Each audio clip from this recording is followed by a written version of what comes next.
Salatullah, salamullah.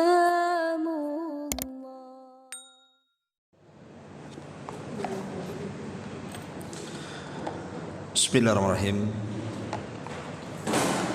Assalamualaikum warahmatullahi wabarakatuh. Alhamdulillah, wassalatu wassalamu ala rasulillah wa ala alihi wa sahbihi wa mawala, wa la hawla wa la quwata illa billahi wa ba'du. Allahumma ij'al hadha ijtima'ana ijtima'an marhuma waj'al tafarruqana min ba'dihi tafarruqan ma'suma wa la taj'al fina wa la ma'ana syakiyan wa la mahruma. Allahumma ya muallima Adam 'allimna wa ya mufahhima Sulaimana fahhimna. Allahumma 'allimna ma 'allamtana wanfa'na bima 'alimna warzuqna ilma wazidna ilma ya rabbal alamin. Ma'asyiral muslimat yang dimuliakan Allah Subhanahu wa taala, alhamdulillah di pagi menjelang siang ini kita bisa duduk untuk bertalabul ilmi, dan kita masih meneruskan kajian kita membahas kitab Fawaidul Fawaid karya besar Al-Imam Ibnul Qayyim Al-Jauziyah rahimahullahu ta'ala. Dan kita masuk pada bab kedua, ketaatan kepada Allah adalah penentraman jiwa dan juga raga.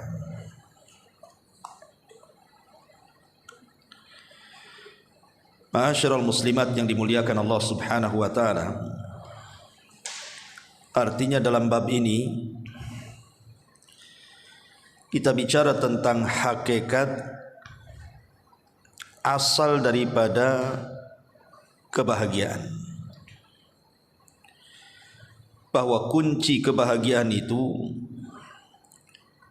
adalah ketika menautkan hati kita kepada Allah dengan cara mentaati seluruh perintah Allah, menjauhi larangan-larangan Allah, menikmati yang Allah halalkan dan menjauhi yang Allah haramkan. Itulah ketaatan yang sesungguhnya kepada Allah Subhanahu wa ta'ala. Ada sebagian manusia yang salah pandang ketika mencari hakikat apa itu bahagia. Sebagian mereka, umumnya orang-orang awam, menganggap bahwa kebahagiaan itu ada pada harta, sehingga yang ada di akalnya itu bagaimana caranya menumpuk-numpuk dan mengumpul-ngumpulkan harta. Padahal kebahagiaan itu bukan ada pada harta. Ya, kita katakan harta bisalah menyumbang kebahagiaan, tapi bukan segala-galanya. Kalau seandainya bahagia itu dengan harta, kenapa pula Allah Subhanahu wa ta'ala tenggelamkan Qarun ke dasar bumi? Sampai Allah katakan fa khassafna bihi wa bidarihil ardh. Kami tenggelamkan Qarun ke dasar bumi dan seluruh kekayaannya. Maka harta itu bukan tujuan orang itu bisa bahagia. Betapa banyak orang-orang yang Allah lebihkan dari rizkinya, hidupnya tidak bahagia, zahirnya saja bahagia, punya rumah mewah, kendaraan bagus, tanah luas, uangnya setumpuk. Tapi betapa banyak orang-orang kaya itu yang justru kemudian sebagian mereka ada yang bunuh diri. Sebagian mereka tidak kerasan hidup di rumahnya, pada rumahnya luas tuh. Sebagian mereka hanya menghambur-hamburkan harta untuk menjadi ketenangan. Ketika habis hartanya tidak tenang juga. Karena memang hakikat kebahagiaan itu bukan di situ. Ada lagi sebagian mereka menganggap bahwa kebahagiaan itu ada pada pangkat jabatan ataupun kedudukan. Sehingga sebagian orang itu mereka mengejar dengan sedemikian rupa pangkat dan jabatan itu tanpa mengindahkan halal dan haram. Apakah ia mendapatkannya dengan cara benar ataukah tidak? Tetapi betapa banyak orang yang Allah berikan pangkat, jabatan dan kedudukan, toh juga tidak bahagia hidupnya. Banyak musuhnya, pening hidupnya, tidak bahagia. Malah justru kita lihat banyak orang-orang, mungkin dia miskin, tidak punya pangkat dan jabatan, hidupnya tenang, tidak tersiksa dengan itu. Coba lihat. Saya heran terhadap orang-orang yang mereka habiskan waktunya hanya mengejar kekayaan, pangkat dan jabatan. Tidur mereka sedikit. Kadang mereka telat makan. Penyakit menumpuk di badan. Tersiksa loh. Harta menyiksanya, jabatan pula menyiksanya. Tapi banyak orang-orang miskin itu terkadang mereka bisa tidur berlebihan. Berlebih dia tidur, berlebih dia makan. Harusnya yang seperti ini kan orang kaya, yang tidurnya lebih, makannya lebih, kan harusnya orang-orang kaya, orang-orang yang mengejar pangkat dan jabatan. Kalau memang kebahagiaan ada di situ, kenapa kemudian justru kebanyakan orang disiksa dengan kekayaannya dan disiksa dengan jabatannya? Ma'asyiral muslimat yang dimuliakan Allah Subhanahu wa taala, ada juga yang kemudian mencari konsep kebahagiaan itu kalau dia bisa jalan ke sana kemari, ngumpulin duit 1 tahun kadang-kadang hanya untuk pelesiran ke sana kemari. Bayangkan dia lelah letih loh bekerja, kemudian dia melakukan safar rekreasi ke sana kemari, hanya dalam waktu sesingkat-singkatnya ludes uangnya. Bahagia sesaat saat dia jalan, pulang ke rumah stres, habis duitnya. Jadi konsep kebahagiaan itu Islam sudah mengatur bagaimana caranya supaya jiwa ini tenang, raga ini tentram. Lah salah satunya di sini mu'alif rahimahullahu taala Al-Imam Ibnul Qayyim Al-Jauzi memberikan konsep bahwa ketaatan kepada Allah itulah hakikatnya seseorang akan dapat penentraman jiwa dan juga raga. Inilah pembahasan yang kita akan bahas di sini. Baik, ma'asyiral muslimat yang dimuliakan Allah Azza wa Jalla, di sini beliau menyebutkan 3 poin. Pertama, pentingnya menautkan hati kepada Allah. Yang kedua, aturan di balik perintah dan juga musibah. Dan yang ketiga, kasih sayang secara batin. Yang pertama, pentingnya menautkan hati kepada Allah Subhanahu wa taala. Ibu-ibu yang dimuliakan Allah Subhanahu wa taala, hati kita ini berada di genggaman Allah Subhanahu wa taala. Hati setiap manusia itu berada di genggaman Allah Subhanahu wa taala. Allah setiap saat bisa menyesatkan orang dari hamba-hambanya ataupun memberikan hidayah kepadanya. Allah dalam sekejap membuat orang itu hatinya sempit sehingga hidupnya tidak bahagia. Tetapi dalam sekejap saja Allah bisa melapangkan dada manusia. Karena hati kita ini tidak bisa dikuasai kecuali Allah Subhanahu wa taala yang menguasainya. Kalau lisan bisa saja kita kuasai, Bu. Lisan kita ini bisa kita kuasai, sehingga kita bisa berpura-pura bahagia di hadapan orang. Gimana kondisinya, Bu? Oh, alhamdulillah Ustaz, alhamdulillah. Saya dan suami saya, anak-anak saya senang. Lisan bisa saja ngomong gitu kan, Bu. Padahal hakikatnya tidak seperti itu. Dia berpura-pura saja karena malu ditanya. Tapi hati itu tidak bisa berpura-pura, karena hati itu yang memegang Allah Subhanahu wa taala. Tidak bisa hati itu dipegang oleh manusia, karena yang memegang hati itu Allah Subhanahu wa taala. Sementara hati itu bagaikan raja dalam raga. Kalau seandainya hati ini baik, maka raganya baik. Kalau hati ini tidak baik, jangan harap raganya juga baik. Itulah yang disabdakan Nabi sallallahu alaihi wasallam, ala wa inna fil jasadi mudghah idza saluhat saluhal jasadu kulluh wa idza fasadat fasadal jasadu kulluh ala wahiyal qalbu.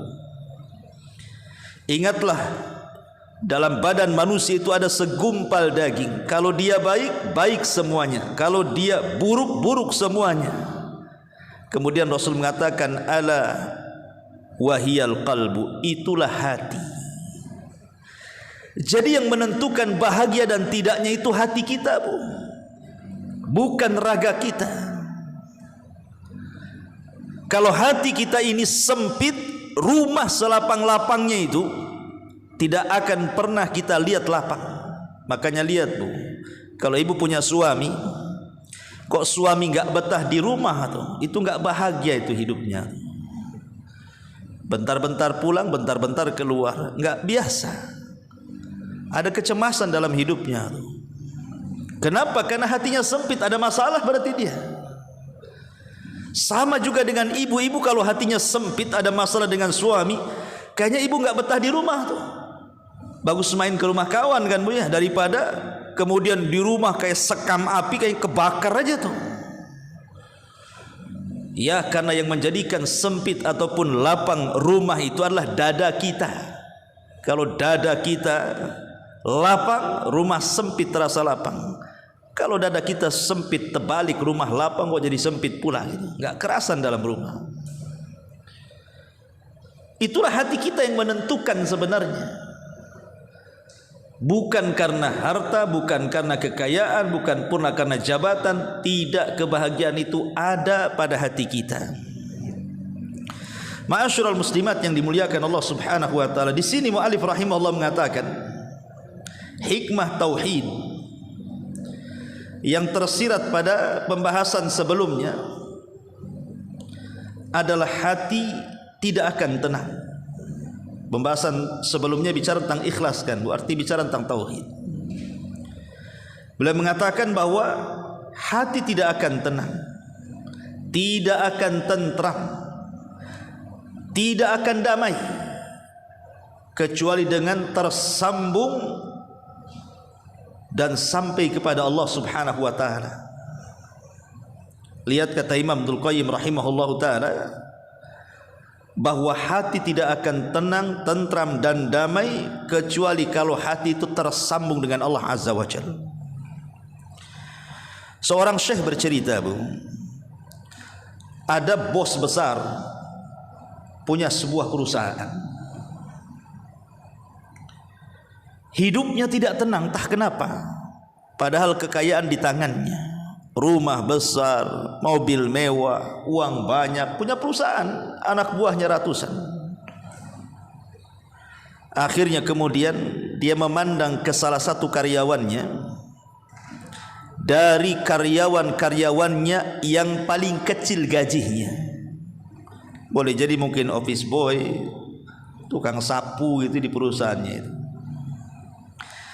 Tapi dari sekian karyawan yang kerja di tempat dia itu, yang paling banyak senyum itu adalah yang gajinya paling kecil. Seolah-olah tidak ada beban dalam hatinya itu, tidak ada beban dalam pikirannya. Kalau ngobrol dengan dia senyum. Kalau nelpon keluarganya itu ketawa-ketawa. Pokoknya subhanallah. Dari sekian karyawannya, dialah yang paling bahagia menurut kacamata orang yang punya perusahaan ini. Satu hari dia pun memanggil karyawan ini, ingin tahu resepnya. Kenapa dia mudah senyum, mudah tertawa, tidak rungsep hidupnya, pikirannya tenang, damai. Ada apa? Apa kuncinya? Apa konsepnya? Jadi kemudian dipanggil, didudukkan tuh.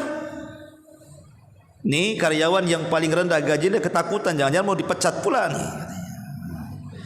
Setelah dihadapkan kepada bosnya, bosnya bertanya dan mengatakan, sejujurnya aku melihat dari seluruh karyawanku, nampaknya kau yang paling bahagia di sini, padahal engkau yang paling kecil gajinya. Apa resepnya? Maka dia mengatakan, demi Allah wahai Tuhan, aku tidak punya resep kebahagiaan sedikit pun, tetapi aku senantiasa menghubungkan hatiku dengan Allah dengan cara menjaga solat 5 waktu. Itu jawabannya. Aku tidak pernah telat solat 5 waktu, tepat pada waktunya. Kemudian bosnya ini mengatakan, apa hanya itu saja? Apa enggak ada yang lain? Dia mengatakan tidak, hanya itu saja. Habis itu kemudian bosnya berfikir, sampai satu hari akhirnya dia pun di tengah malam gelap gulita terpikirlah jawaban anak muda dari karyawannya yang paling kecil gajinya itu. Mulailah dia kemudian bangkit salat malam, kemudian datang subuh dia salat subuh, datang duhur dia salat duhur, datang asar dia salat asar, datang maghrib, datang isya dia pun salat maghrib dan isya. Hanya dalam waktu sesingkat-singkatnya, rupanya yang selama ini mengganjal dalam hatinya, yang tidak pernah kunjung datang kebahagiaan pada jiwanya, tiba-tiba dia orang yang paling tenang hidupnya. Dia pun datang kepada karyawannya, berterima kasih, kemudian berikan hadiah. Wajar. Kenapa orang karyawan yang paling kecil gajinya ini, dari sekian karyawan yang banyak gajinya, kenapa pula dia yang paling bahagia? Karena dia hidupnya menyambungkan diri dengan Allah Azza wa Jalla. Salat itu silatun bainal abdi wa rabbi. Salat itu artinya hubungan antara hamba dengan Allah. Ketika hamba ini tersambung hubungannya dengan Allah, maka Allah Subhanahu wa taala akan menyambungkan dia dengan hambanya. Dan ketika Allah menyambungkan dengan hambanya, maka Allah pasti akan memberikan kebahagiaan kepadanya. Yakin itu. Sampai-sampai ada seorang ibu menelpon salah satu masyayikh, salah satu syekh, seorang alim. Dia bertanya, wahai syekh, aku punya anak bujang, sekarang umurnya sudah 40 tahun lebih. Aku lihat semenjak dia lahir sampai remaja, sampai dewasa, sampai sekarang terbaring sakit dia, enggak pernah hidupnya bahagia wahai syekh. Hidupnya hanya dirundung masalah demi masalah. Ketika dia sudah kerja banyak masalah, banyak keluhan-keluhan. Sekarang pun sampai dia sakit, masalah seolah-olah tidak kunjung berhenti pada dia. Pertanyaannya ibu ini kepada syekh, wahai syekh, apakah anakku ini tersihir atau disihir orang? Karena aku lihat sejak kecil dia tidak pernah bahagia, sampai sekarang dia sakit terbaring stroke. Apakah anakku tersihir atau disihir orang? Maka syekh ini hanya bertanya satu soalan kepada ibu itu, apakah dia sholat? Maka sang ibu mengatakan, wallahi la yusalli ya syekh, demi Allah dia tidak sholat, katanya. Kata syekh, itu jawabannya. Kenapa anakmu tidak pernah bahagia? Karena anakmu tidak pernah sholat. Kenapa solat itu menjadi kunci kebahagiaan manusia? Syekh ini mengatakan karena solat itu tali yang menghubungkan anakmu dengan Allah. Kalau tali itu terputus, maka terputuslah hubungan anakmu dengan Allah. Tapi kalau tali itu tersambung, maka tersambunglah hubungan dia dengan Allah. Dan itu hanya ada dengan solat. Kemudian Syekh ini mengatakan, wahai ummi, coba saya mengajak berpikir dengan anda. Orang yang meninggalkan kewajiban itu termasuk dosa besar dan dilaknat oleh Allah Azza wa Jalla. Coba lihat anakmu itu. Dia bangun solat subuh. Dia bangun di waktu subuh, kemudian tidak solat subuh. Berarti ketika dia terbangun dari tidur, dia sudah keadaan dilaknat Allah. Kemudian datang siang hari, datang waktu zuhur, dia tidak pun solat zuhur, dilaknat lagi siangnya. Kemudian datang sore hari, datang waktu solat asar, dia tinggalkan pula asar, dilaknat lagi dia sorenya. Kemudian datang waktu malam, maghrib pun tiba, dia pun tidak mau solat maghrib, dilaknat pula dia malamnya. Kemudian datang waktu isya, dia pun tidak salat, kemudian Allah laknat, dilaknat pula sebelum tidurnya. Kalau orang kemudian sebelum tidur sampai tertidur, sampai terbangun, sampai beraktivitas dilaknat hidupnya, macam mana mau bahagia? Di mana kebahagiaan itu? Dari sini kita tahu bahwa persis seperti perkataan mu'alif di sini, bahwa hati tidak akan tenang, tidak akan tentram, tidak akan damai kecuali dengan tersambung sampai kepada Allah Subhanahu wa taala. Kemudian kata Imam Ibnul Qayyim, kecintaan serta keinginan terhadap sesama makhluk tidak boleh ditujukan kepada zatnya, karena tidak ada yang boleh diinginkan dan dicintai karena zatnya melainkan Allah Subhanahu wa taala. Kalau ibu dirundung masalah, namanya manusia itu kan tidak lepas dari 3 perkara kan Bu. Pertama, manusia tidak lepas dari masalah. Masalah apa saja? Karena dunia ini bukan tempat istirahat, tetapi tempat ujian. Yang kedua, manusia tidak mungkin lepas dari omongan manusia yang lainnya, karena manusia itu harus hidup dengan sesama manusia. Manusia ini makhluk sosial, tidak mungkin hidup sendiri. Makanya karena tidak mungkin hidup sendiri, harus bersama manusia yang lainnya, maka dia tidak mungkin lepas dari ucapan manusia. Dan manusia itu pasti akan dilanda dengan kematian. Tidak ada orang yang kekal di dunia, pasti dia mati.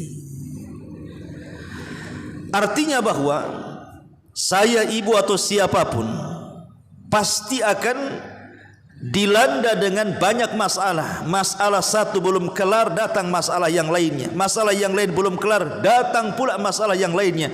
Seolah-olah masalah demi masalah itu terus ada, tidak pernah sirna. Bahagia sebentar, menangisnya lama.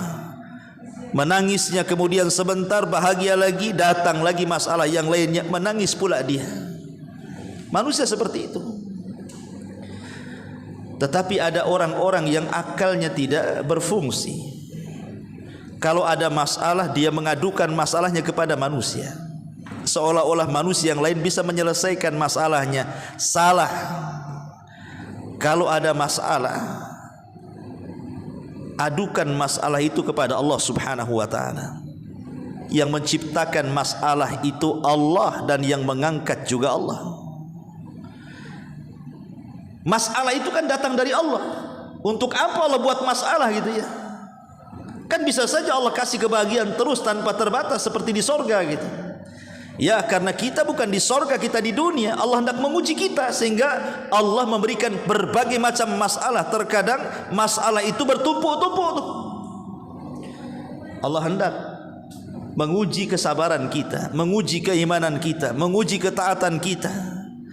Apakah keimanan kita benar kepada Allah ataukah dusta? Jadi Allah uji dengan berbagai masalah itu. Ketika kemudian kita mengadu kepada makhluk akan masalah-masalah kita, mungkinkah makhluk bisa mengangkatnya? Padahal masalah itu datang dari Allah dan yang mengangkatnya Allah, mustahil. Makanya lihat Aisyah radhiyallahu anha mengatakan, kana Nabi sallallahu alaihi wasallam idza hajabahu amrun fazia ila shalah. Kata Aisyah radhiyallahu anha, kalau Nabi sallallahu alaihi wasallam dirundung dengan sebuah permasalahan yang kayaknya tidak bisa keluar dari masalah itu, maka dia bersegera mengadu kepada Allah. Dia langsung salat, mengadu kepada Allah subhanahu wa ta'ala. Rasul mengajarkan kepada kita bahwa kalau ada masalah segera mengadu kepada Allah, karena dengan cara itulah Allah akan uraikan masalah kita sedikit demi sedikit.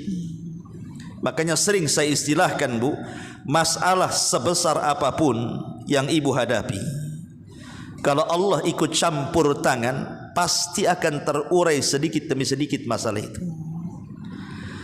Tapi sekecil apapun masalah, kalau Allah tidak libatkan Allah padanya, maka ibu tidak pernah akan dapat jalan keluarnya. Makanya Allah katakan, iyyaka na'bud wa iyyaka nasta'in.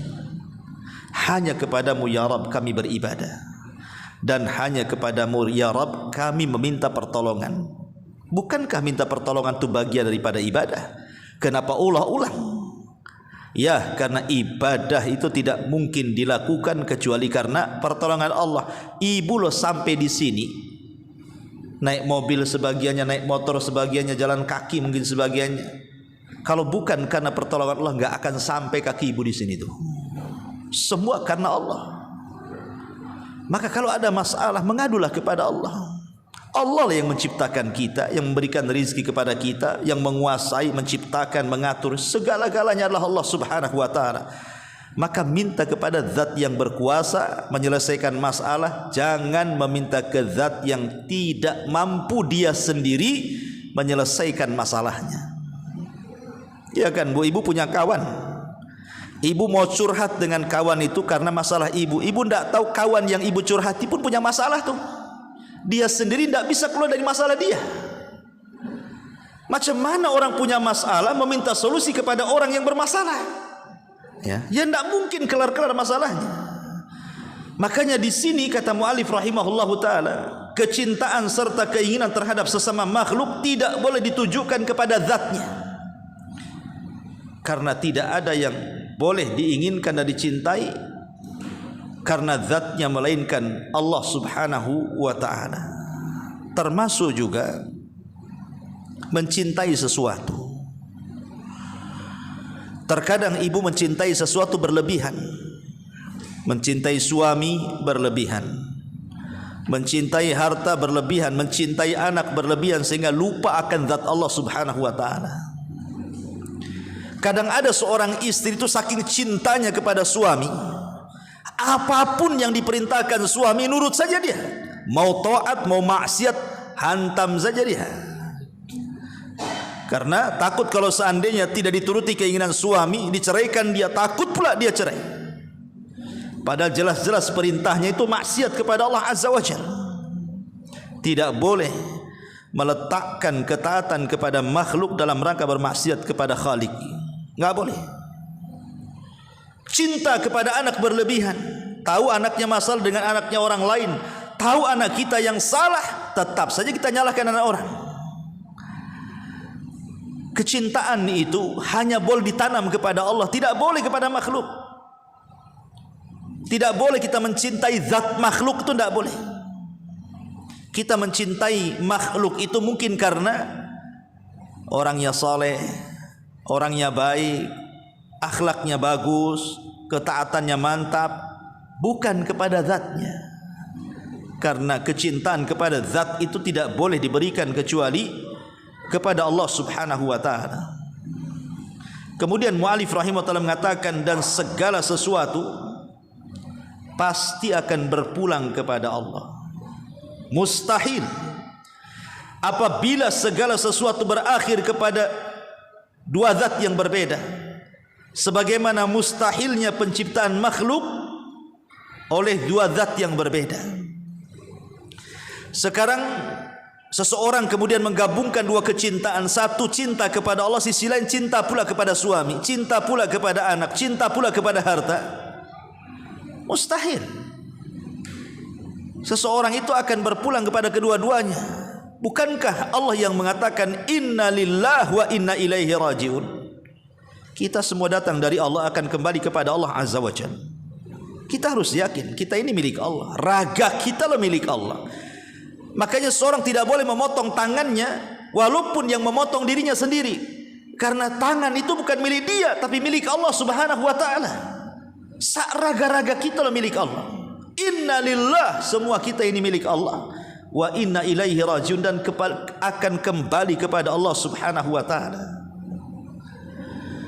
Maka itulah kata beliau, siapa saja yang kecintaan, keinginan, kehendak dan ketaatannya ditujukan kepada selain Allah, niscaya semua itu sia-sia dan lenyap begitu saja. Bahkan orang-orang tersebut akan ditinggalkan oleh sesuatu yang paling dibutuhkannya. Sebaliknya, siapa saja yang cinta harapannya, kecemasannya hanya ditujukan kepada Allah, niscaya ia akan mendapatkan keuntungan abadi berupa kenikmatan, kelezatan, kebahagiaan dan keberkahan dirinya, baik dunianya ataupun akhiratnya. Subhanallah, ini perkataan yang indah sekali dari Syekh Al-Imam Ibnul Qayyim rahimahullahu ta'ala. Beliau mengatakan bahwa hanya menautkan hati kepada Allah itulah hakikat kebahagiaan. Tapi siapa yang menautkan hatinya kepada selain Allah, justru itu hakikat kecelakaan. Karena miftah, kunci kebahagiaan itu adalah menautkan hati kepada Allah, dan itu dalam bentuk ketaatan. Dalam bentuk ketaatan kita kepada Allah Subhanahu wa taala. Ma'asyiral muslimat yang dimuliakan Allah Subhanahu wa taala. Sedikit saya jabarkan bicara soal ketaatan, hubung kait kita dengan Allah Subhanahu wa taala. Kalau kita melihat Al-Qur'anul Karim, sebentar lagi kita akan mengadakan Idul Qurban. Berarti kita diingatkan dengan kisah Nabiullah Ibrahim dan kisah Nabiullah Ismail alaihi salatu wassalam, dan juga kisah Hajar. Ketika Nabi Ibrahim alaihi salatu wassalam membawa Hajar dan juga putranya Ismail, ketika itu masih bayi kan Bu, tentu Allah membuat sebab dengan cara Sarah cemburu dengan Hajar. Karena Ibrahim sudah mulai sayang dengan anaknya, otomatis juga sayanglah dengan ibunya. Maka Sarah meminta agar jangan satu atap dia dengan Sarah, dengan Hajar di satu tempat. Akhirnya dengan sebab itulah Allah Subhanahu wa taala dengan hikmahnya memang hendak membuat sejarah.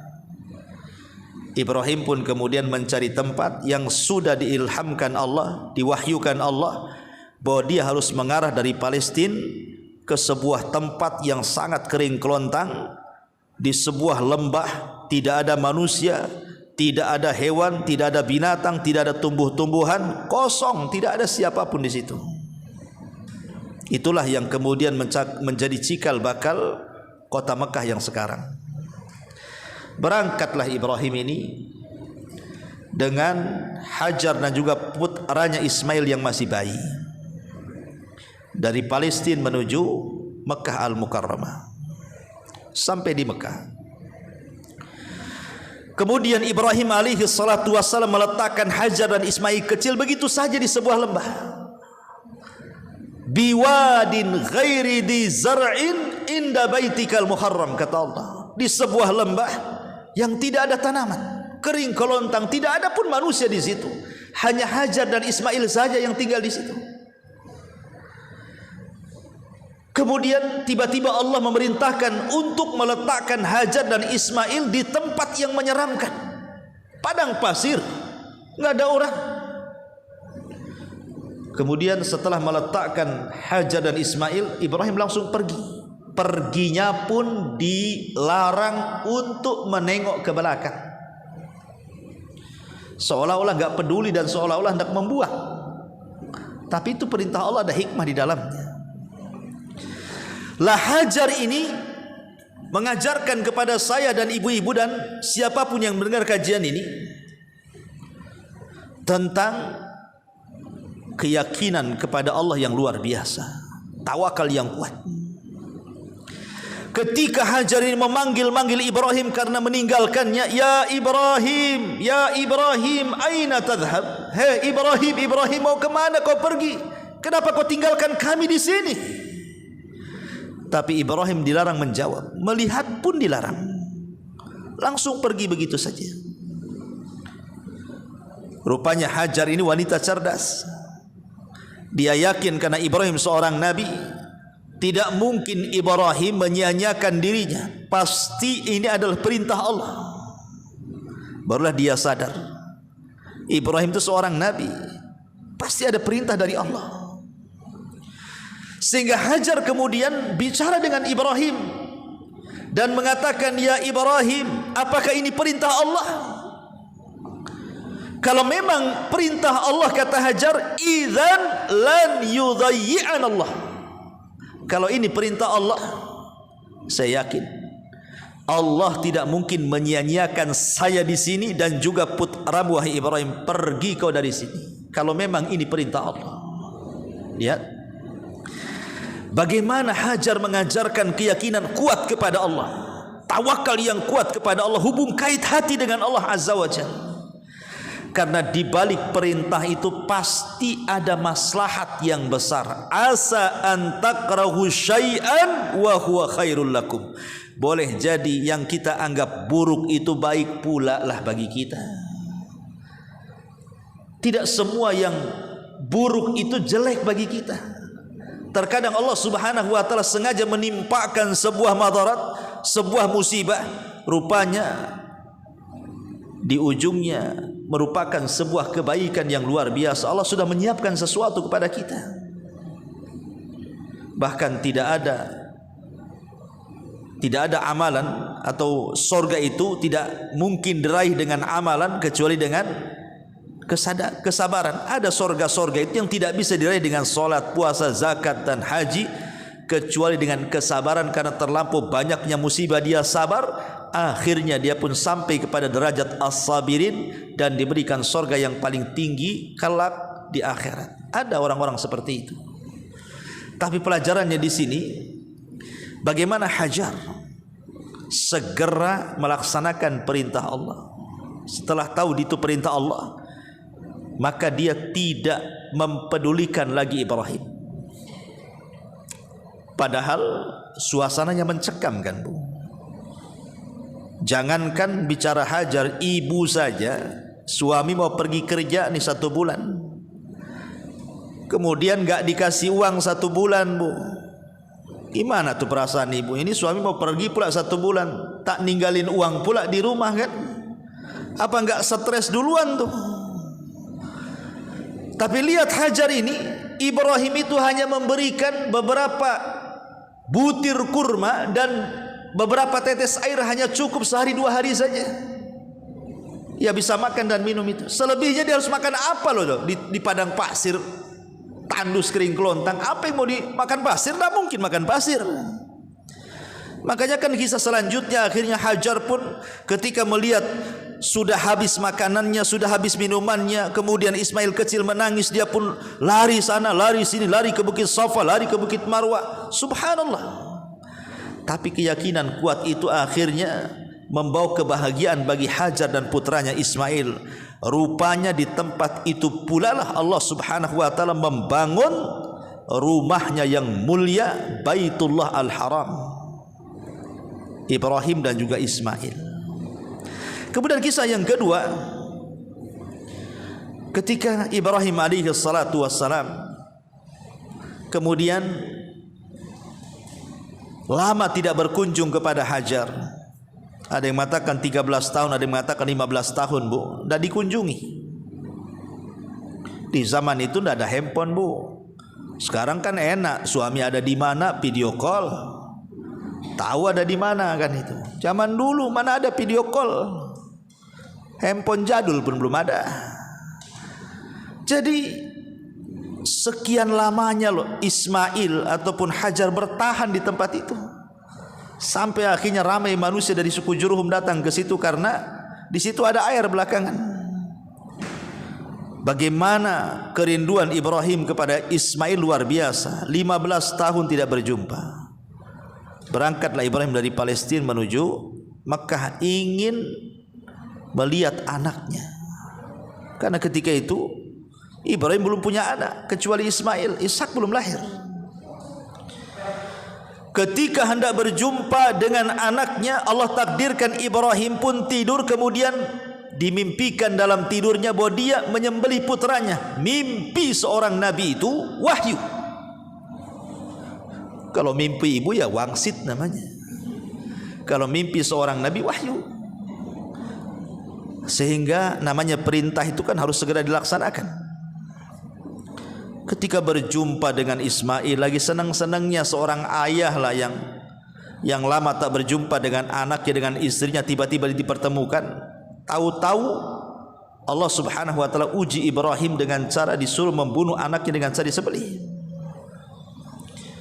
Ketika berjumpa dengan Ismail, dijauhkan dari ibunya dan mengatakan, ya bunayya, inni ara fil manami anni adzbahuka fangdur madza tara.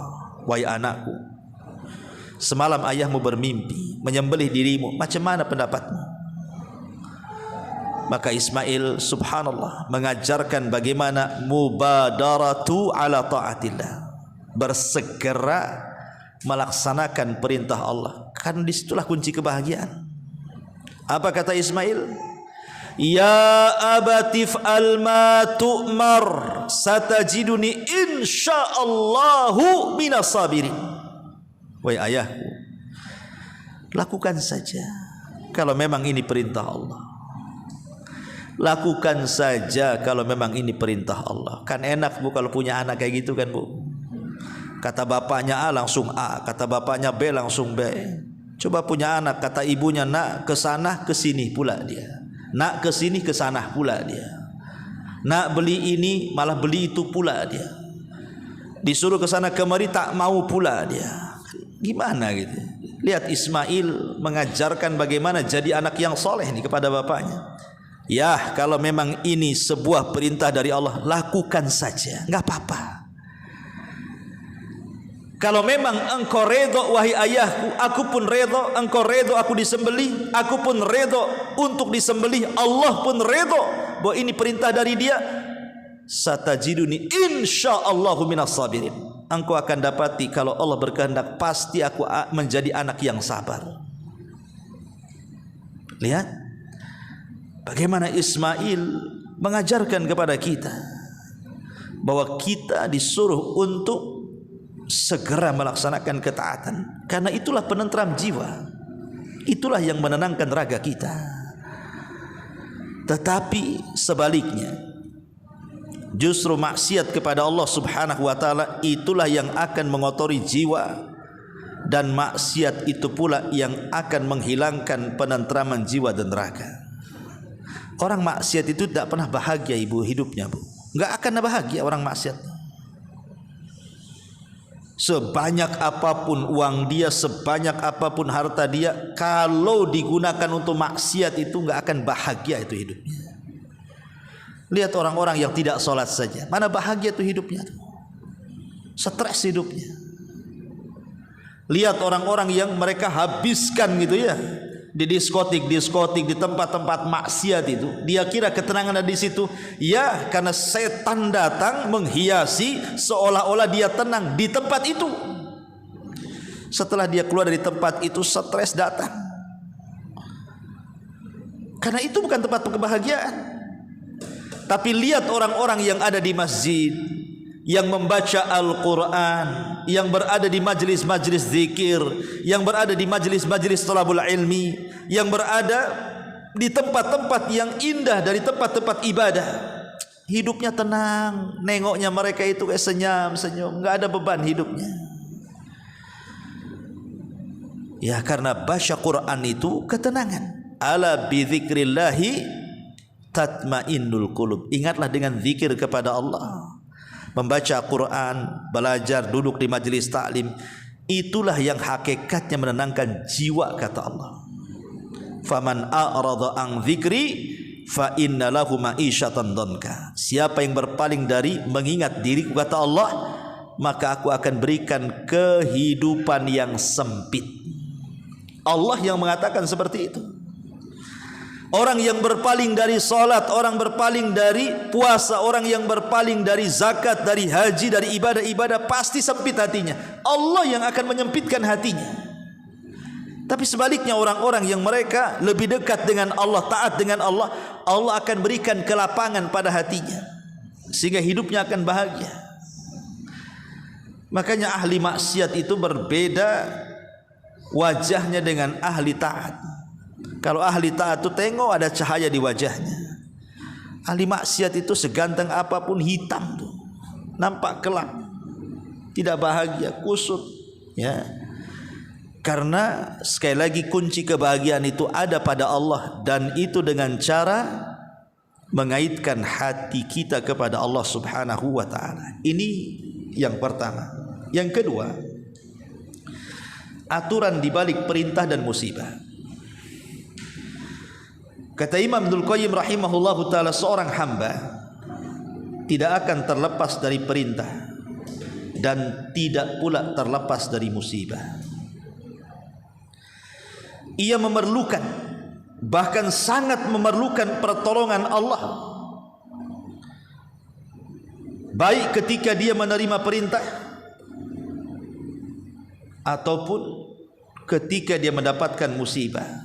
Dua-duanya membutuhkan uluran kasih sayang Allah Subhanahu wa taala. Iyyaka na'bud wa iyyaka nasta'in.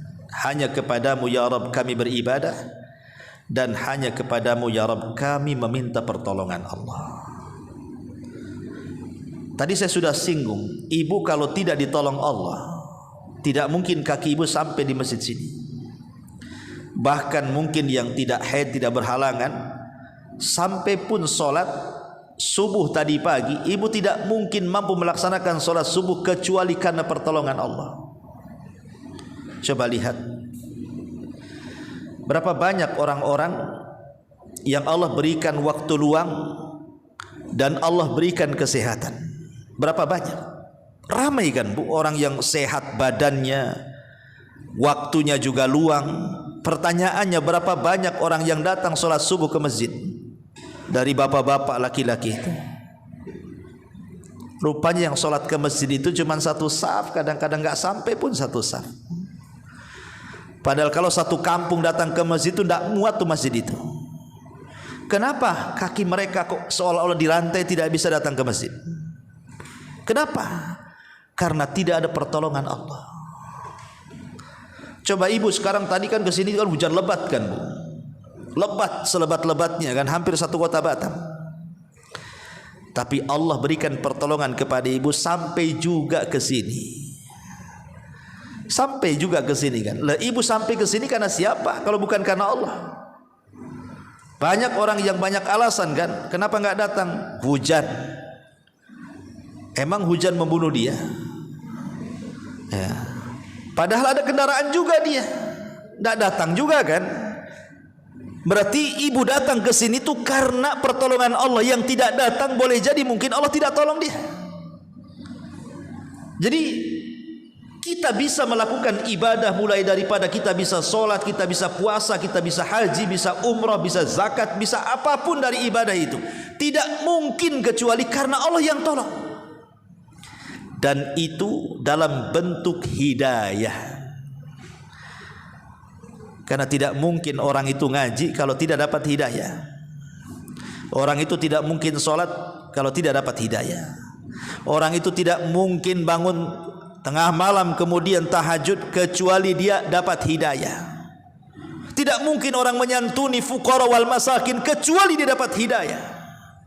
Hidayah itulah yang menggerakkan hati. Kalau hidayah sudah masuk ke dada-dada ibu, bergerak tuh semua badan. Itulah bentuk pertolongan Allah Subhanahu wa taala. Wa man yujahidu fina lanahdiyannahum subulana, kata Allah.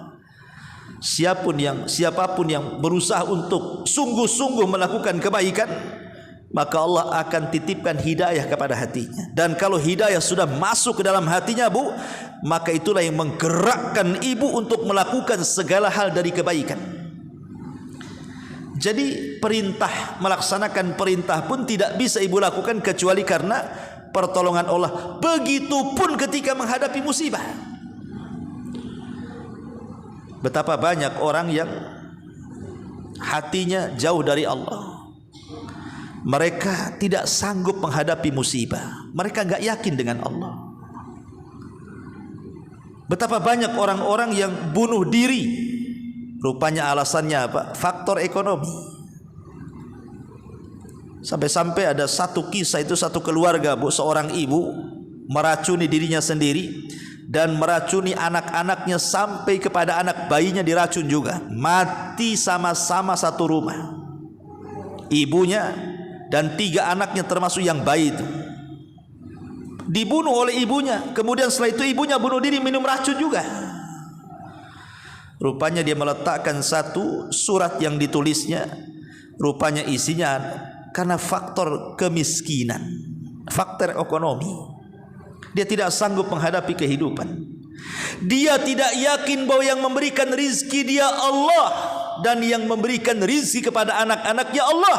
Nahnu narzukukum wa iyyahum, kata Allah.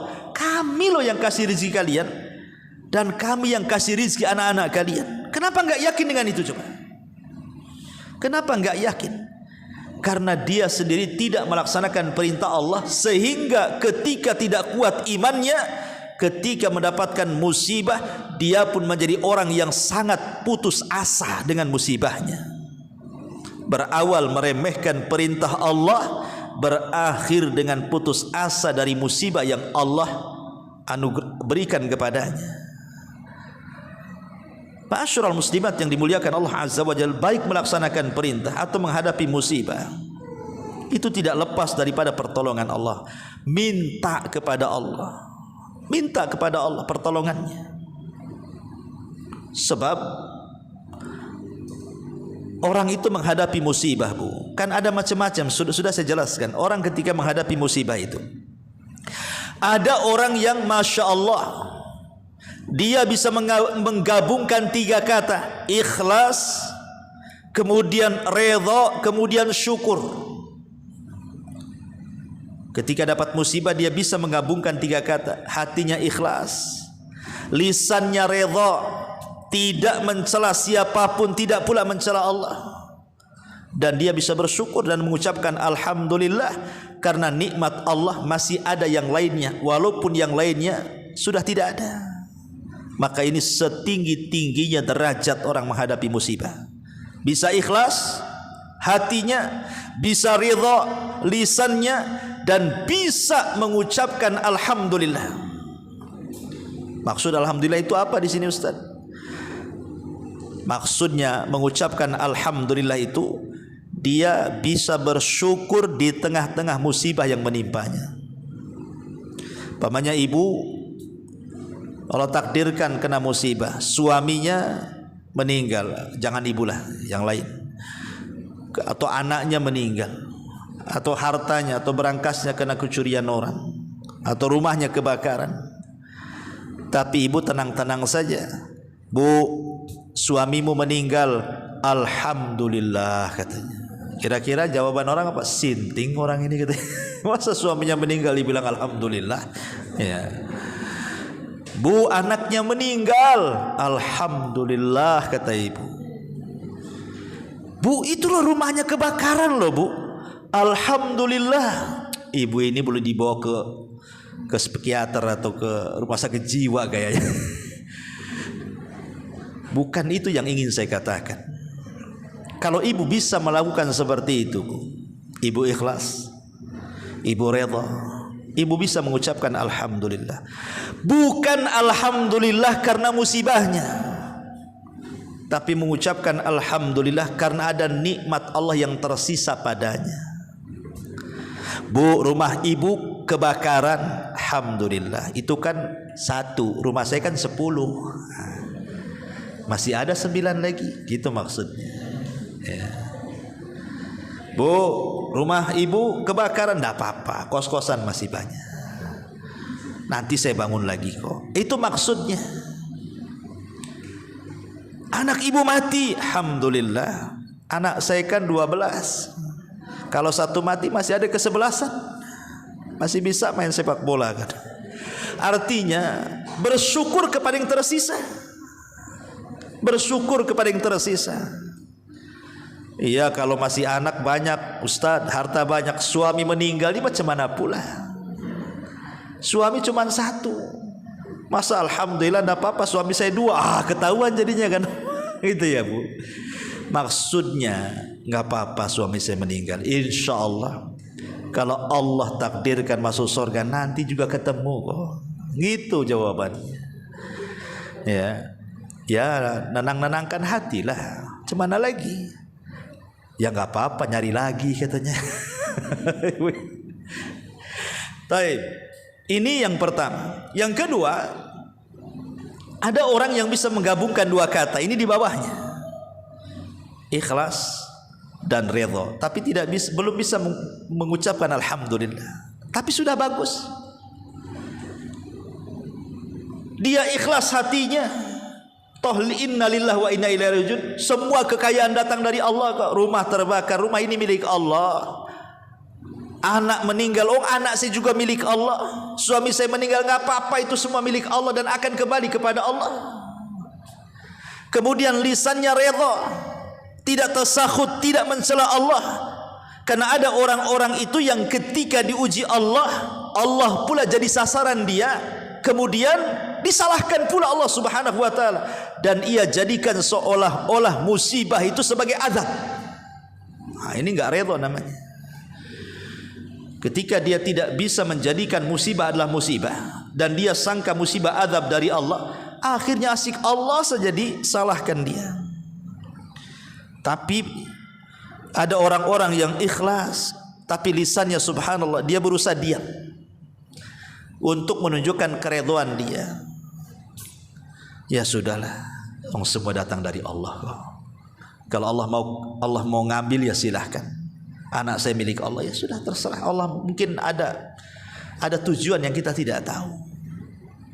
Ini masih mending nih yang kedua nih. Yang ketiga, ada orang yang pura-pura sabar, Bu. Dia pura-pura ikhlas. Jadi kalau ada musibah itu memang dia diam saja, dirasa-rasa lah musibah itu. Dia berusaha ikhlas, ya, berusaha sabar, tapi berpura-pura ikhlas dan sabar. Kalau diajak ngomong, wah keluar semua tuh ucapannya. Cemana keadaanmu? Wah, kalau kamu tahu sedih kamu dengarnya katanya. Tapi diceritakan juga akhirnya, gitu ya kan? Ada orang yang kayak gitu, nampak saja zahirnya sabar, kok disentuh keluar semua isi hatinya. Tapi masih mending lah. Yang keempat yang fatal nih, sudah tidak ikhlas, mulutnya pula tidak dijaga, menunjukkan bahwa dia tidak sabar dan redha.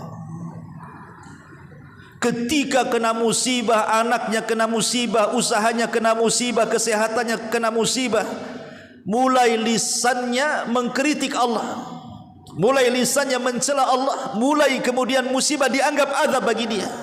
Kenapa sih aku saja yang sakit, kok tidak pernah sembuh-sembuh? Kenapa si anu itu sehat terus? Kenapa si anakku saja yang kena sakit? Kenapa anak tetangga sehat terus? Kenapa usahaku asik yang gulung-gulung tikar? Kenapa orang kok bentang-bentang tikar terus? Kok asik Allah disalahkan dia? Baik ketika bersendiri atau depan orang. Ini bahaya, tasakhut namanya. Ya, jangan pernah tasakhut. Dahulu, ingat Bu, dulu saya pernah cerita, Terkadang Allah Subhanahu wa taala Bu menguji hamba ini kalau sudah menurunkan musibah, ada yang sifat musibah itu beruntun Bu. Saya contohkan. Ada keluarga. Satu keluarga. Ini ceritanya di Timur Tengah. Punya anak kecil. Anaknya itu dua-duanya belum balik. Masih anak-anak. Belum berakal pun anak itu. Jadi dua anak yang belum berakal itu, kakak beradik itu, melihat anaknya melihat ayahnya pegang golok, pegang pisau untuk menyembelih seekor unta. Lah dua anaknya ini yang masih kecil belum balik, belum berakal pun, lihat bapaknya bawa pisau. Si kakaknya ini ke dapur ambil pisau juga, niru-niru bapaknya. Karena bapaknya pegang pisau, dia ke dapur ambil pisau juga. Kemudian bapaknya mendekati unta, ingin menyembelih unta, dia pula mendekati adiknya. Ketika ayahnya menyembelih unta, dia sembelih adiknya. Hanya niru-niru bapaknya. Dek, lihat ayah nyembelih unta, ayo kita sembelih-sembelihan katanya. Dikira main-main nyembelih itu Bu. Akhirnya kemudian bapaknya menyembelih unta, dia pula menyembelih adiknya. Apa enggak jerit-jerit adiknya itu disembelih betul tuh. Akhirnya adiknya karena disembelih ya kesakitan, anak kecil jerit-jerit lah kan Bu. Akhirnya kemudian bapaknya mendengar anak yang paling kecil menjerit-jerit, kemudian dia lari meninggalkan untanya, kemudian dia melihat anak yang paling kecilnya sudah robek lehernya, kemudian sudah meninggal. Datang pula kemudian anaknya ini, jadi sama-sama lari. Anaknya lari ketakutan yang menyembelih itu, bapaknya lari menuju tempat itu. Subhanallah. Ketika anaknya lari, datang pula kemudian truk, ditabrak truknya, ditabrak truk, meninggal juga kakak yang menyembelih itu. Kemudian bapaknya makin jantungan gitu ya, karena punya penyakit jantung, kaget dia. Dua-duanya mati. Akhirnya kumat jantungnya, mati juga dia. Istrinya tidak tahu menahu apa peristiwa yang terjadi nih. Dalam satu waktu loh. Anak yang paling kecilnya mati disembelih, anak yang besarnya kena tabrak truk, bapaknya pula kena sakit jantung kemudian mati. Istrinya hanya terbengong bagaikan patung. Ada apa ini? Terkadang ada musibah itu Bu yang sifatnya beruntun. Belum selesai ini datang yang itu, belum selesai yang itu datang pula yang lainnya. Begitulah terkadang sifat musibah itu, ada yang sifat itu beruntun. Ya. Tapi walaupun demikian, seorang mukmin harus cerdas. Bukan kita melihat bagaimana musibah, tapi bagaimana solusinya. Apa yang harus ibu lakukan ketika datang musibah itu? Dahulu diceritakan oleh seorang ulama namanya Al-Asma'i. Asma'i ini ulama nahwu, ulama bahasa. Ma'ruf yang belajar nahwu pasti kenal siapa Al-Asma'i. Kalau belajar fikih itu ya mungkin Imam Syafi'i, Imam Malik, Imam Hambali, ya itu kan pakar-pakar fikih. Tapi kalau bicara tentang bahasa, maka Al-Imam Al-Asma'i ini terkenal dalam dunia bahasa Arab. Jadi dia berdua bersama kawannya Imam Al-Asma'i ini sedang safar dalam rangka thalabul ilmi. Kemudian kehabisan bekal, kemudian nyasar pula ke padang pasir.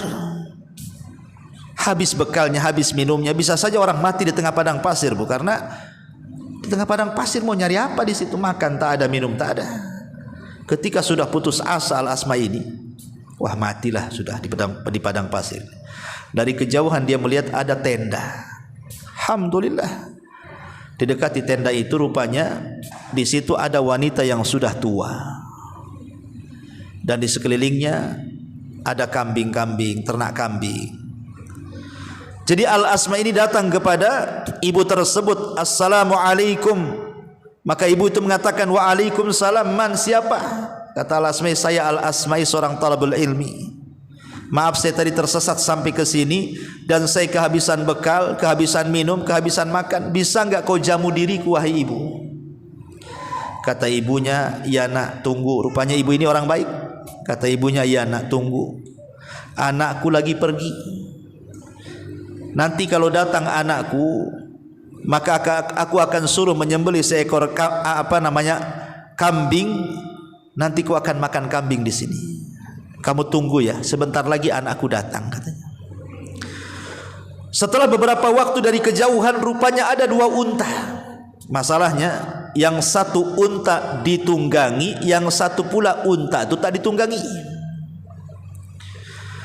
Kemudian setelah unta itu makin berjalan mendekat ke tenda, tiba-tiba yang menunggang unta ini mengatakan kepada ibu itu, "Semoga Allah memberikan pahala akan musibah yang menimpa putramu, hai ibu. Semoga Allah memberikan pahala akan musibah yang menimpa putramu." Kata ibu itu, "Kenapa dengan putraku?" Kemudian kata penunggang unta itu, "Barusan aku mendapatkan unta putramu. Unta dan putramu terperosok ke tebing, kemudian masuk ke jurang. Aku tidak bisa mengambil jasadnya. Aku hanya bisa mengantar untanya saja." Tiba-tiba ibu ini mengatakan, "Inna lillahi wa inna ilaihi rajiun. Inna lillahi wa inna ilaihi rajiun." Kemudian kata ibu ini kepada penunggang unta itu, "Nak, bisa kau turun sembelih seekor kambing? Kebetulan nak ada 2 tamu. Kau bantulah ibu." Akhirnya kemudian anak itu yang berada di tunggangan unta ini turun, kemudian berusaha untuk menyembelih kambing dan memasaknya. Kemudian karena ibu itu melihat 2 orang tamu itu salah satunya berpenampilan thalabul ilmi, maka ibu ini mengatakan, "Nak, baru saja aku tertimpa kemalangan, anakku meninggal. Bisa enggak kau bacakan untukku 1 ayat supaya tenang hatiku?" Maka kemudian Al-Asma'i membacakan surah Al-Baqarah, "Alladzina idza asabathum musibatun qalu inna lillahi wa inna ilaihi rajiun." Orang-orang yang apabila ditimpa musibah, dia pun mengucapkan kalimat inna lillah, semua datang dari Allah, wa inna ilaihi rajiun, dan akan kembali kepada Allah subhanahu wa ta'ala. Maka ibu ini berterima kasih dan mengatakan, "Sungguh tenang ayat yang kau baca, nah. Tunggu sampai masakan selesai dimasak, kau akan makan. Tapi berikan izin waktu ibu ingin sholat 2 rakaat. Mudah-mudahan ini bisa menenangkan musibahku." Akhirnya ibu yang sudah tua itu ngambil wudu, kemudian sholat. Mungkin karena kepikiran dengan anaknya, ketika dia sujud dia tidak pernah bangkit lagi, terkena serangan jantung, kemudian dia meninggal dunia. Kata Al-Asma'i, "Demi Allah, aku tidak pernah melihat manusia sesabar ibu itu. Belum tentu aku bisa sesabar ibu itu menghadapi musibah, tapi dia hadapi dengan ketenangan, dan dia pun segera sholat dalam rangka mendekatkan diri kepada Allah Azza wa Jalla." Harusnya seperti itu. Menghadapi musibah itu kembalikan kepada Allah, karena musibah itu datang dari Allah subhanahu wa ta'ala. Wallahu a'lam. Saya kira sampai di sinilah. Mudah-mudahan ada manfaatnya. Taib, kalau ada yang bertanya silahkan.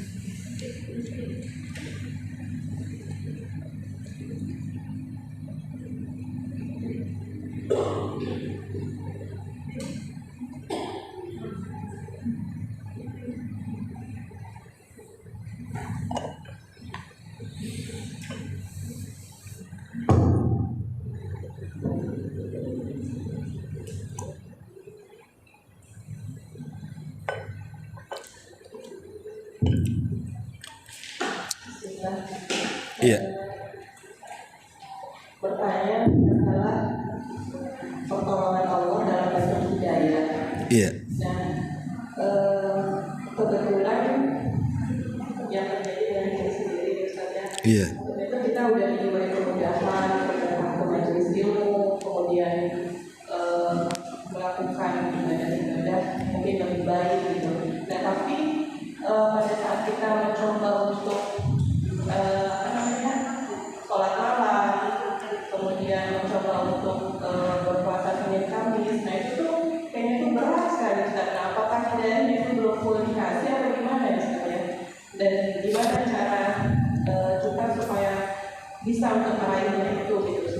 Iya. Yang kedua, tadi kan Ustaz ada sebutkan manusia tidak akan terlepas pada 3 hal.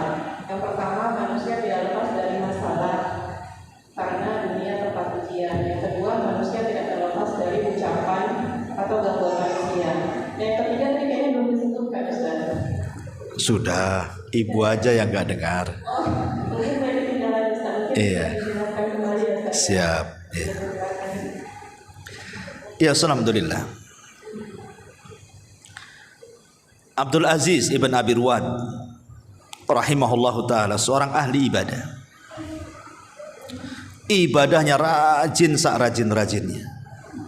Salat malamnya dikenal, puasa sunnahnya dikenal, baca Qur'annya dikenal, zikirnya pokoknya luar biasa. Satu hari dia mengirim surat kepada Imam Malik. Isi suratnya menasihati Imam Malik karena Imam Malik dipandang kurang ibadah sunnahnya.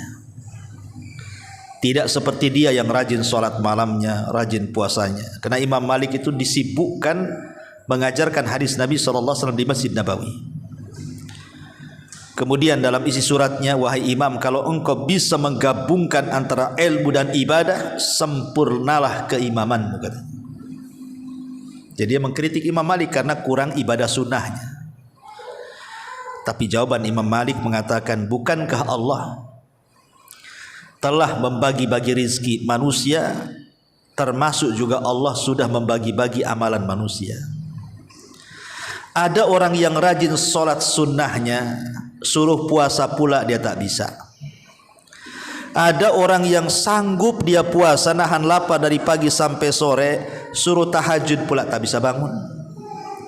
Ada orang yang baca Quran subhanallah, mungkin sebulan 2-3 kali dia bisa menghatamkan Quran, tapi pula solat sunnahnya dia susah. Allah itu sudah membagi-bagi ibadah. Ada yang ahli qiyamul lail, ada yang ahli sedekah, ada yang ahli baca Quran, ada yang ahli tahajud.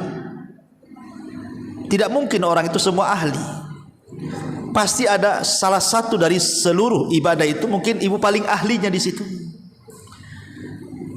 Lah makanya Imam Malik kemudian menasihati balik. Allah sudah memberikan membagi-bagi rizki, sama juga Allah membagi amalan-amalan. Makanya pintu sorga itu kan namanya macam-macam. Ada pintu solat karena memang ahli solat masuk di situ. Ada pintu royan, memang ahli puasa masuk di situ. Ada pintu jihad karena ahli jihad masuk di situ. Ada pintu sedekah karena ahli sedekah masuk. Jadi orang itu ada di pembagian-pembagian seperti ini. Ya, tetapi kalau bisa itu ibu ada yang ahli lah di situ. Ini mah nggak ada satupun yang ahli. Gitu. Ya minimalnya manalah yang ibu ringan di situ. Entah mungkin di sholat malamnya, entah dibaca Qurannya, entah di puasanya. Oh, saya ini kalau puasa agak sulit Ustaz. Apalagi bangun malam, kayaknya bantal itu melambai-lambai terus Ustaz. Tidak bisa saya, tidak bisa bangun. Ya sudahlah, kalau ibu tahajud sudah susah, kemudian puasa pun tak bisa, ya sudahlah baca Quran sajalah. Mungkin ibu dibaca Quran kan agak mudah. Baca Quran kan ibu masih bisa, pamannya lapar lagi baca Quran kan bisa makan tuh, ya kan? Masih bisa lah. Baca Quran tidak harus malam. Kalau malam kan harus bangun lagi. Nah, bisa siang-siang. Mungkin ibu dipakarkan di Quran, tapi jadi dipakarkan yang lain. Oh, enggak bisa juga Ustaz baca Quran, saya dikit-dikit sariawan pula nih. Ya yang lain. Oh, ibu punya harta, sedekah. Nah, pokoknya sedekah sedikit-sedikit, ada uang sedekah. Boleh jadi mungkin ibu lama-lama jadi ahli sedekah. Oh, enggak bisa Ustaz, satu rumah kredit semua Ustaz.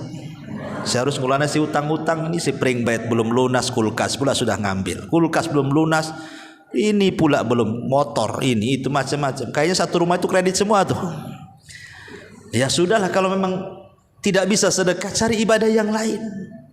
Ya, pokoknya di antara banyak ibadah sunnah itu cari yang cocok dengan ibu apa. Kalau ibu bisa dua, umpamanya dari sekian ibadah, satu tahajudnya dengan puasanya, maka ibu dapat dua pintu tuh, pintu royan sama pintu Salat kan gitu. Kalau ibu tidak bisa semuanya, ambil salah satunya. Jadi begitu manusia. Karena waman yushaddadin illa ghalaba. Siapa yang berusaha untuk mengalahkan agama, agama yang akan mengalahkan ibu. Ibu kalau borong semua ibadah nggak akan sanggup. Paling rajinnya sebulan 2 bulan pray itu. Ya. Makanya kenapa ada istilah khairul a'mal adwamuha wa in qalla. Kata Rasul, sebaik-baik amal itu adalah yang istiqomah walaupun sedikit. Tidak apa-apa, sedikit tapi istiqomah. Ini diborong semuanya, puasanya diborong, tahajudnya diborong, baca Qurannya diborong, zikirnya. Saya jamin bunda, sampai 1 bulan ibu sudah deprek, nggak sanggup lagi. Nggak akan, ibu pasti lemes nanti. Ya, ujung-ujungnya minum jamu, ya, berdosis nanti. Jadi yang penting mana yang bisa ibu lakukan, lakukan. Karena kita bukan seperti Abu Bakar. Kata Nabi SAW, siapa yang hari ini mengunjungi orang sakit, tidak ada yang bangkit kecuali Abu Bakar. Ana wahai Rasul. Siapa yang hari ini mengantar jenazah ke kuburan, tidak ada yang bangkit kecuali Abu Bakar. Ana wahai Rasul.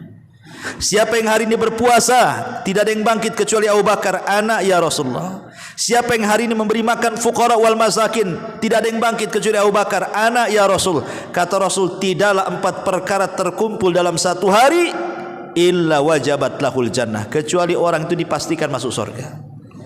Fa idza faraghta fansab. Apabila selesai dalam 1 ibadah, cepat lakukan ibadah yang lain. Oke lah, tidak bisa kita menggabungkan banyak ibadah dalam 1 hari. Minimalnya adalah 1-2 ibadah itu yang ringan, yang ibu lakukan. Yang ibu lakukan. Dan sebaik-baik ibadah sunnah itu, kalau bisa cukuplah ibu dengan Allah yang tahu. Cukup ibu dengan Allah yang tahu. Sebagaimana ibu juga maksiat, cukup dengan ibu dengan Allah saja yang tahu kan. Maksiat handphone tuh. Kadang-kadang ibu sendiri di rumah, suami nggak ada, anak nggak ada, ambil handphone. Tak apa-apa yang ibu baca di situ, yang ibu tonton, yang ibu share, yang ibu ketik di situ. Nggak ada yang tahu ibu sedang taat ke sedang maksiat di situ. Maka kalau kita bisa melakukan maksiat tidak terang-terangan, lakukan juga ibadah yang tidak terang-terangan supaya balance. Ya, karena maksiat yang tidak terang-terangan itu bahaya. Nanti pada hari kiamat ada orang yang datang kepada Allah membawa pahala sebesar gunung Tihama, dihancurkan gara-gara maksiat yang tidak ada yang tahu kecuali dengan dia dengan Allah. Supaya amalan kita tidak habis, lakukan juga hal yang sama. 1 hari 3 kali ibu maksiat tanpa ada yang tahu kecuali dengan Allah, lakukan 3 ibadah yang tidak ada yang tahu kecuali ibu dengan Allah saja, supaya balance. Ya. Jadi begitu jawabannya. Kemudian yang kedua tadi, manusia tidak lepas dari 3 perkara. Pertama, dunia bukan tempat istirahat. Pasti ibu akan terkena musibah. Entah kesehatan ibu terganggu, ya kan? Apalagi kalau sudah tua, saya istilahkan itu kalau masih muda, ibu kalau makan pakai mulut, Bu. Sate 100 tusuk pun ibu tusuk-tusukkan ke mulut. Kalau masih muda kan, Bu. Sekarang ibu sudah tua, makannya pakai akal. Pakai otak makannya. Ya. Oh, janganlah. Ini kalau saya makan gula naik nih. Ini kalau saya makan kolesterol naik nih. Ini kalau saya makan asam urat pula, asamnya makin enggak jelas ya. Jadi seseorang itu pasti akan diuji entah dengan kesehatan dia, sehingga dibatasilah makanan bagi dia, atau diuji dengan kenakalan anak-anaknya, atau diuji dengan mungkin suaminya, atau diuji dengan tetangganya, atau diuji dengan orang tuanya. Nggak mungkin lepas dari ujian. Manusia itu pasti akan diuji. Ada aja masalah. Yang kedua, manusia tidak lepas dari ocehan manusia yang lainnya. Manusia itu tidak lepas dari omongan orang, Bu. Ibu tinggal di rumah nggak keluar-keluar supaya manusia tidak membicarakan ibu, tetap aja ibu dibicarakan. Coba, Bu, 1 bulan jangan keluar rumah. Paling tetangga ngomong-ngomong tuh, kenapa tuh nggak keluar rumah? Jangan-jangan sakit ya. Ya. Jangan-jangan ini, jangan-jangan itu. Ya. Itu yang berusaha loh supaya tidak diomongin orang, malah diomongin orang kan, Bu. Oh, Supaya manusia tidak banyak omong, bagusnya saya setiap harilah keliling tetangga itu. Apa kata tetangga? Kepo katanya. Ya. Orang ini kok kesana kemari, apa maksudnya tuh? Jadi nggak bisa orang itu. Orang itu tidak mungkin lepas dari ucapan manusia. Pasti akan dibicarakan manusia. Tapi satu hal yang ibu harus paham, bahwa Allah tidak ciptakan manusia untuk membicarakan ibu selamanya. Tenang aja, nanti ada waktunya dia diam, Bu. Tidak mungkin loh Allah ciptakan dia itu ngomongin ibu, memfitnah ibu, membuli ibu, menggibah ibu. Tidak mungkin, mustahil. Ya ada waktunya dia gibah ibu, dia fitnah ibu, dia bully ibu, ada waktunya. Tapi kan tidak semua hidup dia digunakan untuk nyakiti ibu, kan enggak. Pasti ada waktunya, waktu sariawan dia. Nah, doakannya supaya sariawan dia. Jadi itu harus pahami. Nggak apa-apa, ngomong aja lah, terserah. Nanti juga kalau capek sendiri dia, jangan pedulikan, nanti sakit hati.